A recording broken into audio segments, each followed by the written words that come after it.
My name is Steve Gerhardt and this is the Unagi Observer. Thank you so much for stopping by and watching this week's video. If you're new here, just to let you know, we talk about a bunch of different fandoms spreading from comic books to science fiction to fantasy to board gaming, you name it, we kind of talk about it. We got a big emphasis on anime here and manga as well. We talk a lot about Asian culture and things like that. So if you're into that kind of stuff, then you are in the right place, and I think you'll like this week's video. So we're going to talk about a festival that happens in Japan once every 6 years. Every 6 years, just one time. There's a reason for it, and I'm going to get into it. But that's not what makes it special. What makes it special is that it is the most dangerous festival that happens in Japan, ever. People get injured every year, every 6 years, people get injured doing this. And every now and again, people actually die. So what is this festival? This is the Suwa Shrines Onbashira Festival. It has to do with the restoration of the shrines. So now that you know what the festival is going to be about, let's actually get into it. In the lovely areas surrounding Lake Suwa in the Nagano Prefecture are a number of shrines, the most notable being the Suwa Shrine Complex. The Suwa Shrine Complex is essentially 4 large shrines that are considered to be the oldest Shinto shrines in the nation of Japan. They're thought to have been constructed around 720 AD at Lake Suwa. Now, over the centuries, around 60 additional smaller shrines have been built in the area. The 4 shrines are placed into 2 main groups, the upper and lower shrines. The shrines that are up farther up the mountain, called the upper shrines, that consist of two of them, and the first one, the original one that was built, is called Meiya. And the second one, the one that's used more often, is called Honmiya. We're not sure exactly which deities or kami that they actually worship, but those are the ones kind of at the top. In addition to the 2 shrines that are at the top of the mountain, further down the mountain are the lower shrines. They are the Harumiya, or Spring Shrine, and then there is also the Akamiya, or Autumn Shrine. Now, interestingly, historically speaking, there's very little documentation of the lower shrines, their history when they were built and things like that, whereas the upper shrines, the ones towards the top of the mountain, they're actually pretty well documented. It's kind of weird, no one really knows why, but I guess it is just what it is. Every 6 years, as part of the restoration projects to keep the 4 shrines up and running, there is the Shinkenen Zoe Mishashira Taisai, or, as I said before, the Suwa Shrines Onbashira Festival.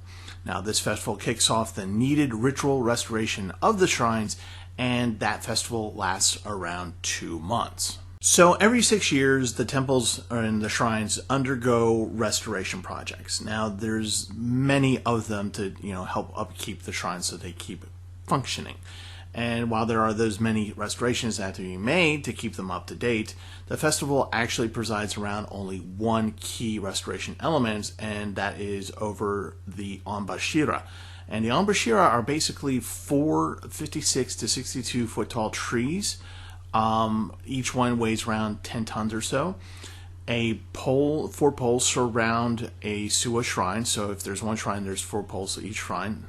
And the actual purpose of these poles, no one really knows, but the explanations range from the idea that it's just simply Shinto nature worship, to the idea that each pole represents some element of nature's elemental theories.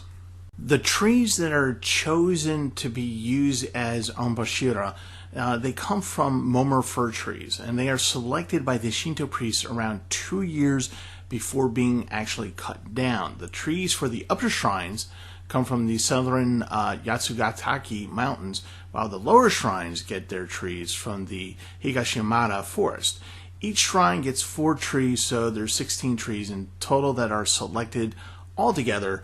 And when the time comes, a special, or actually many, special blessed axes are used to fell the trees in yet another Shinto ceremony. Once the trees are cut down, the first half of the Suwa Onbashira festival, which is called the Yamadashi, that portion starts.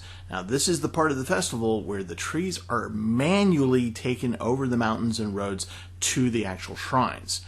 And this is where things start to get a little crazy. Whenever possible, they actually ride the logs down the mountains. Obviously, this is pretty dangerous, as there is no real control involved here, and many have been hurt or killed over the years. Now, the name of this, the act of riding these large, heavy logs weighing more than most cars, careening down a mountain slope with no ability to stop or turn the logs themselves, is called Kyotoshi, or also known as, appropriately called, tree falling. So after carrying these 16 logs over mountains, roads, and, careening at a suicidal pace down the mountain slope, once they get the logs to Lake Suwa, the logs wait a month there, and they undergo a series of purification rites before being raised at the shrines. Now, this is the point where the priest decides which logs go to which shrine. Now, once the purification rites have been completed and decisions as to which logs go to which shrine, this is when the second half of the festival starts. And this is where the logs are taken to the shrines and then they are raised, one at each corner. And while not as dangerous as the Kyotoshi, where you ride it down the mountain and hope you don't, die, apparently there are still injuries and the occasional death that occurs during this portion of the festival. So, at this point of the festival, instead of riding out-of-control logs down a mountain, now the men who moved the logs to the shrines, now they have to start to erect them at each corner of the shrine, and as they do it, there are people on the logs as they're raising the logs, and they do all these different acrobatic feats and dangerous things, and sometimes people die at this point. This part of the festival is called the Satruday. Once the Satruday process is done, that is the end of the dangerous portion. There's no more riding of the logs at a suicidal pace, unable to turn the log should you happen to head toward a ravine, or if you're doing insane backflips and you happen to miss the log as the log is being moved underneath you. Once all that is over, it's over. So nobody has to worry about this for 6 more years. Now, once each of those onbashiras are raised, it's 4 per temple, 1 at each corner. Once that is done, there is a final ritual done by the priest to bless the rest of the restoration work. And then there's a couple days of celebration where the survivors celebrate the fact that they're still frickin' alive. So that is basically Japan's most dangerous festival in a nutshell, and that was the Suwa Onbashira Festival. Okay, so that was it for Japan's most dangerous festival. I hope you learned a little bit. This is the first time I had actually read about it and talked about it. Sounds interesting, sounds fun. I will not be partaking if I ever show up there. I will not be riding the logs, nor will I be on a log as it's being raised up, because that is dangerous and I have no wish to die. So anyway, hope you found it interesting. I thought it was interesting. So moving on, we have, just to let you know, as always, the weekly dig. That's happening every Saturday at 8 p.m. Show up there at Anime Archaeology. The links will be down below. And show up at around 8 o'clock. We have the chat function up, and we talk about anime. We talk about news in anime and things like that. So it's a cool time. And the chat function is kind of nice. You guys can throw in your 2 cents, ask questions, and go from there. It's a fun time. So I hope to see you there. But in the meantime, please like and subscribe, because if I get up to 200 subscribers, everyone gets a digital sushi. And who does not want digital sushi? You want it, I want it. So let's get to 200, okay? So like and subscribe. But, as always, COVID-19 unfortunately is still a thing. So please wear your face mask, social distance, because at some point, someday, we will meet each other in real life. And wouldn't that be cool? But in order to do that, you gotta stay healthy. So do those things and keep trying for the vaccination. Everyone's gonna get vaccinated eventually, but just keep getting out there just in case you can get your shot a little bit early. All right, thanks for watching. Love you guys and have a great one.